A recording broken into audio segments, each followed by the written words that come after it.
Okay, here we're going to do a review of this game that just happened, I think, yesterday in the Hearthstone Masters Tour online Apac region. Alutemu versus Thijs. Um, Thijs, one of my favorite Hearthstone streamers to watch, so I'm always rooting for him. But watching the Apac Grandmasters this last season, I watched a lot of Alutemu, and he is nice. Ooh, this boy is nice with it. So this game, since Alutemu was going to be on the Quest Warlock, which is, as some of you know, probably my favorite deck right now, I'm going to play from his perspective. We're going to try our hardest to not look down at what Thijs has, and we're just going to play the game. And let's see how my analysis lines up with Alutemu's play. I haven't played Quest Warlock in a little while right now. This month I climbed to Legend with Galakron Rogue and Highlander Hunter, kind of mixing and matching between those, maybe playing a game or two of Supreme Archaeology. So I might be a little bit rusty. We might miss a couple of the plays, but the nice thing is it's right here in front of us to let us know exactly when we are wrong. So to start off, I think I would be keeping everything except Alex Straza. Against Thijs, we're really looking for like Dark Skies. Against a Hunter, we're really looking for Dark Skies and board control tools in the early game, maybe a Morag Artificer, but the Sense Demons is really going to get that for us and also thin our deck, out just a touch so that we can access our power cards. We really want our Dark Skies, we really want our Plot Twists, of course, maybe our Moarg with Rain of Fire, something like that. So I like pitching Alex Straza, and I like keeping Sense Demons. The other two are pretty much obvious, right? Let's skip ahead here, because we don't know or care what Thijs is doing. So when he passes the first turn, good for us to see. We don't want to be facing too much aggression. I think we're looking to play the Questing Explorer on 2 against an aggressive opponent. When he plays that Ooze, because he missed turn 1, I think we can consider tapping at some point, but I think versus Hunter it's just too much aggression even with just the 2-drop. So I like playing the Questing Explorer here. I like going Sense Demons next turn. I like sitting on the Morg Rain of Fire in case we need to use it. And now that we have the Nether Breath along with DQ in our hand, we can kind of maybe be a little bit more reckless with our life total. As long as we can get that off onto an important minion. Our 2-3 lines up really well with the 3-1, or with the 3-2. I guess now it's a 3-1. So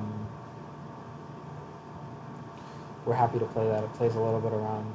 I mean, turn 3, what do they have to do? Play Zixor, play Russian Griffin, so unfortunately we get Og Merchanted, and we don't have the Dark Skies in hand. So Alutemu is just going to go Morg Rain of Fire, which I like. Let's just protect our health a little bit. Could have waited to do that next turn. We could have Sense Demons this turn, but 3 mana is just really clean. I like it. I like that play here. Oh, we could actually just clear off this Mana Saber now with our Dark Skies. I'm very interested to see what he's going to do. I think if I was playing this game, I would not use the Dark Skies. I would just tap or Sense Demons here, maybe even both. I like passing here, though. I like not coining the Sense Demons.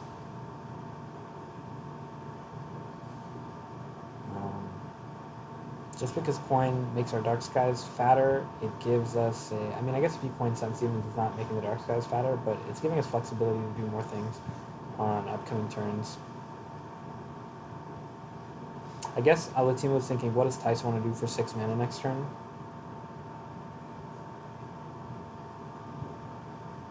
Or maybe he's not. Maybe he's not wanting to Dark Skies this board.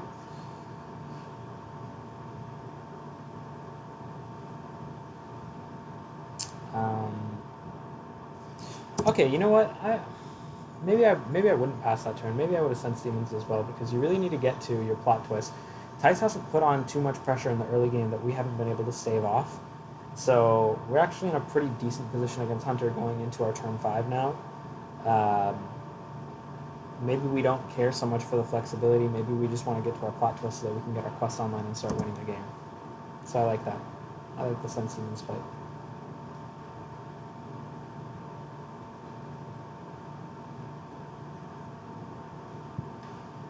We're looking at next turn, probably tapping and maybe dark skiesing whatever is remaining on the board.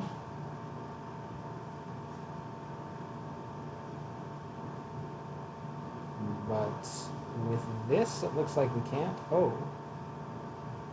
Interesting. Oh, yeah, sorry. I didn't realize. He has Leok. Oh, that's a nice draw. 1, 2, 3, 4, 5, 6, 7, 8, 9. Oh, this is great dark skies. Perfect.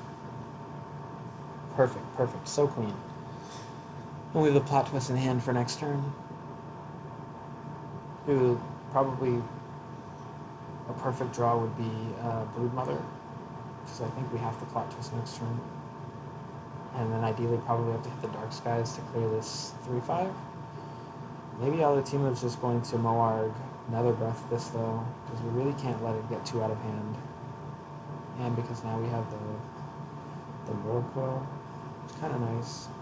I don't know, we really can't let this get too out of hand. Like, what if we plot twist and we don't pick up anything to do? Then he's just presenting 5 on board plus 7 from the hero power. That puts us at 3. And he could easily possibly have something else to come from hand. So I don't think we can actually afford to leave this Dragonbane up on the field, and we now only have 1 Dark Skies in our deck. I think we actually have to clear this.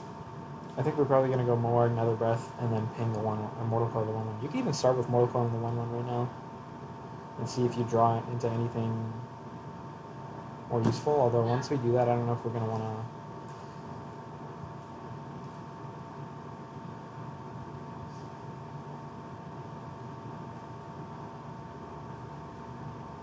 So Alutemu finds a way to fit in another tap.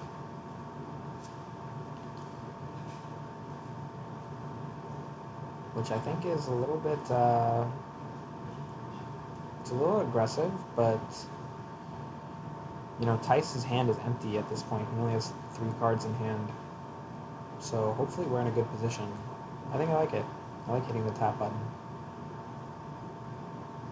And we've saved our Mortal Coil to clear this Diving Griffin. Very nice. It's very nice.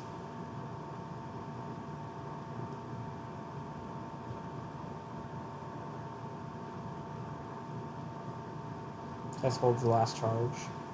So now we definitely want to go Questing Explorer, Mortal Coil, Plot Twist, for sure. We're playing all of these cards this turn. And then we can even tap for a free card. Isn't that right? How many cards do we have remaining? We have, hold on, we have 1, 2, 3, 4, 5, 6, 7, 8, 9. So we would have 8 cards after we plot twist, so we could easily tap. I guess Alutemu thinking about maybe dropping the Cartridge Defender right now, because it's actually not a bad time to do so, and we can always do the exact same turn that we had planned out for next turn. But I do always just generally like to get my quest rolling and get our 0 mana cards in hand. And, you know, we have a possibility to draw our nasty Broodmothers here. There's one. That's great. There's a second one. Beautiful. Ooh. Probably just play the 0 mana Alex right now. I like to save it, of course, so that we can build a big threat, but how does he deal with it? Hunter's not really a class that can really handle this too easily, and they don't really have healing unless it's like Zephrys. Probably doesn't want to use Zephrys for healing when he only has 3 cards in hand, 4 cards in hand. So this is probably good.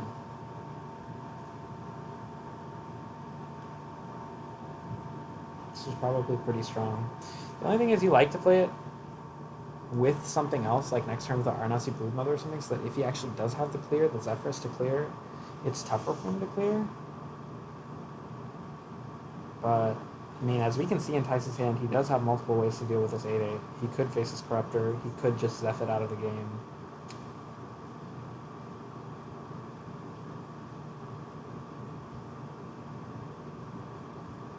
He wants to save this charge for the Faceless Corruptor. I know we said we weren't going to watch Thijs' side, but I guess he's saving the Zephyrus, yeah. Cool. That's fine. We can Craze Netherwing. We can drop one of our 6 drops. We have a lot of things we can do here. I think I really like Craze Netherwing because he's down at 13 right now, and we just clear the board. Oh my god, Zephyrus? I don't think we Zephyrus. Next turn we can Mally, Zephyrus, Moonfire. That's 6 from hand. So if we Craze Netherwing him down to 10 and we get an attack in with the Craze Netherwing, we win. Next turn. And we can even save it until the turn after. I don't see how we lose this game at this point, to be honest with you.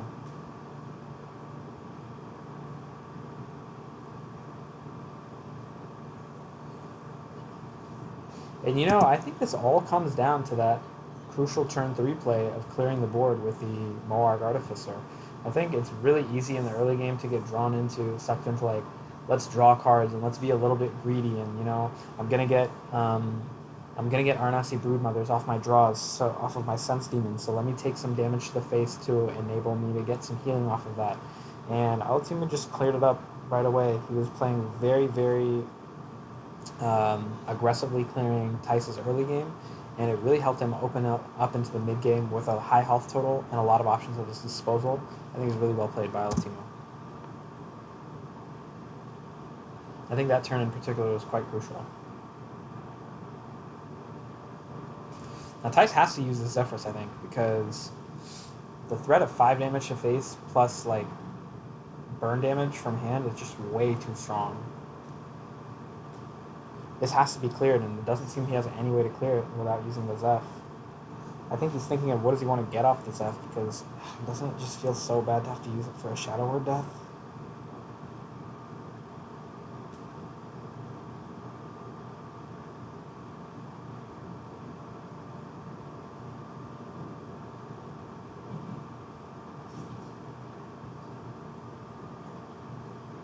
Very nice. Very nicely spotted by Thijs. I know somebody's watching this video like, are you dumb? How did you not see that? How did you think that you should not play the Varanus? But yeah, I didn't think of it. Silly me. Silly me. Okay, so now from Alutemu's side, I think the hand is full, so we can't DQ. Anyway, I'm pretty sure this is post-nerf DQ. 3, 4, 5, 6, 7, 8, 9, 10. So I'm personally looking at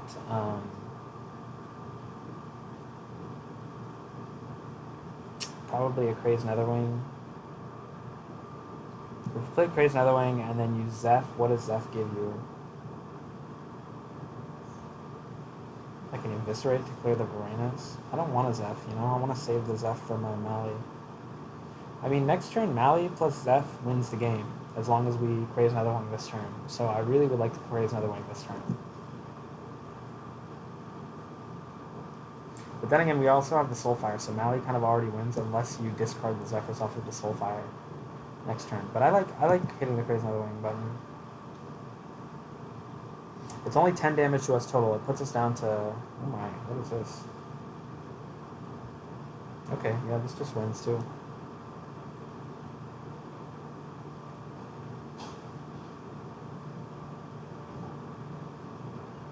Man, this guy's a sicko.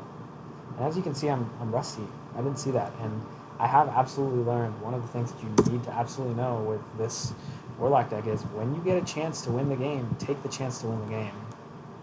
Because you do not want to leave the option for them to come back on you. I don't think with Alutemu's specific hand that he could ever be gotten back. And I think that even if the Soulfire pitched his Zephyrus right now, he'd probably still win the game within the next turn or two. But and you know, in that case, like when the tournament is on the line, I don't know, I kind of tend to play a little more conservatively, but I guess he didn't want to do that. And so very nicely played, very good game. Would put Thijs down to 7, which again doesn't give it that sort of fireball range. So I think he just has to go for it. Nothing too crazy here. Just get the Zephyrus. And that is going to be game number 1, Solon. Alutemu, I never want to play him if he's playing Quest Warlock. I will just insta-concede. I'm putting that out right now. He's nice with it. He's insane. He's nice with it. So it looks like Raven and Saddle spotted the lethal and were in favor of taking it. Oops. Well, I guess it's all good at this point. Right? It's all done here. All right. Thanks for watching this one.